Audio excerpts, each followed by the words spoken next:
Assalamualaikum warahmatullahi wabarakatuh. Perkenalkan, nama saya Rahma Sintia, NPM 1821020083, mahasiswa aktif UIN Raden Intan Lampung. Di sini saya akan menjelaskan tentang gugatan, tuntutan hak, isi, kompetensi, dan kumulasi atau penggabungan gugatan. Pertama-tama ada tuntutan hak, yaitu persoalan yang dihadapi seseorang untuk diajukan ke pengadilan perdata. Dalam bentuk tuntutan hak ada dua macam, yaitu persoalan yang mengandung konflik dan persoalan yang tidak mengandung konflik. Tuntutan hak harus mempunyai kepentingan yang cukup. Ada dua macam tuntutan hak, yaitu permohonan dan gugatan, yang berkritik tolak pada ada atau tidak adanya sengketa. Tuntutan hak yang mengandung sengketa disebut gugatan, di mana terdapat sekurang-kurangnya dua pihak, yaitu penggugat dan tergugat. Tuntutan hak yang tidak mengandung sengketa yang disebut permohonan, di mana ada satu pihak saja, yaitu pemohon. Isi gugatan. Bentuk gugatan adalah surat, oleh karenanya harus memenuhi syarat sebagai surat seperti tempat dan tanggal gugatan itu dibuat, kepada siapa atau kemana gugatan itu ditunjukkan. Isi gugatan ditutup dengan mencantumkan siapa yang membuat atau mengirim gugatan atau kuasanya. Ditinjau dari isi gugatan, pasal 8 RV menentukan bahwa gugatan memuat identitas para pihak posita petitum. Identitas para pihak dalam perkara perdata biasanya terdiri dari dua pihak, yaitu pihak penggugat dan pihak tergugat. Para pihak dapat beracara secara langsung di depan pengadilan atau dapat mewakilkannya kepada seorang kuasa dengan kuasa khusus. Para pihak itu dibedakan atas pihak material dan pihak formil. Pihak material adalah pihak yang berkepentingan secara langsung, yaitu penggugat dan tergugat, sedangkan pihak formil adalah pihak yang secara formil tampil dan beracara di depan pengadilan, yaitu penggugat, tergugat, dan kuasa hukum.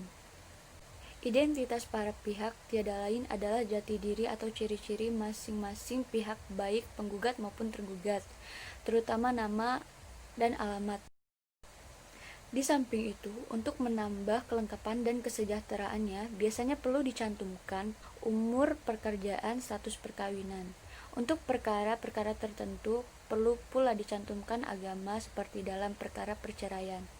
Posita. Posita itu adalah dalil-dalil penggugat yang menjadi dasar-dasar atau alasan gugatan penggugat.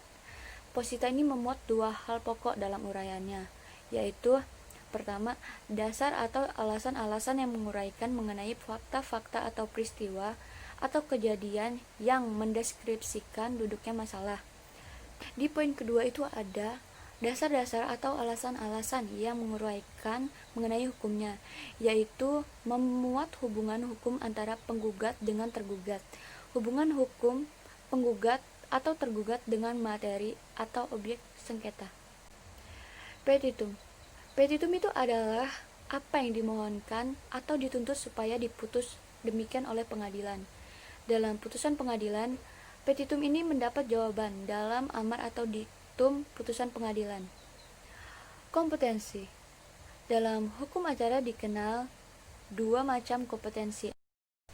Kompetensi absolut adalah kewenangan badan peradilan dalam memeriksa jenis perkara tertentu, yang secara absolut atau mutlak tidak dapat diperiksa oleh badan peradilan lain, baik dalam lingkungan peradilan yang sama maupun dalam lingkungan peradilan yang berbeda. Lalu ada kompetensi relatif. Kompetensi relatif sering pula disebut dengan kewenangan nisbi yang menyangkut pembagian kewenangan mengadili antar pengadilan sejenis berdasarkan yurisdiksi wilayah. Artinya bahwa suatu pengadilan hanya berwenang mengadili perkara yang subjeknya atau objeknya berada pada wilayah pengadilan yang bersangkutan. Misalnya, antar pengadilan negeri Denpasar dengan Pengadilan Negeri Gianyar. Jadi kompetensi relatif dalam hukum acara perdata adalah untuk menjawab ke pengadilan negeri mana gugatan harus diajukan. Kumulasi atau penggabungan gugatan. Dalam perkara perdata, kurang-kurangnya ada dua pihak, yaitu tergugat dengan penggugat. Masing-masing pihak dapat terdiri dari satu orang atau lebih dari satu orang. Demikian pula tuntutannya dapat terjadi hanya satu tuntutan dan dapat pula terjadi ada beberapa tuntutan dalam satu gugatan. Apabila pihak terdiri lebih dari satu orang atau lebih Apabila pihak terdiri lebih dari satu orang atau tuntutan lebih dari satu, maka disebut telah terjadi kumulasi atau penggabungan gugatan. Gugatan ini ada dua jenis, yaitu kumulasi subjektif atau kumulasi objektif. Sekian presentasi dari saya, mohon maaf bila ada salah kata. Saya tutup dengan wassalamualaikum warahmatullahi wabarakatuh. Thanks for watching.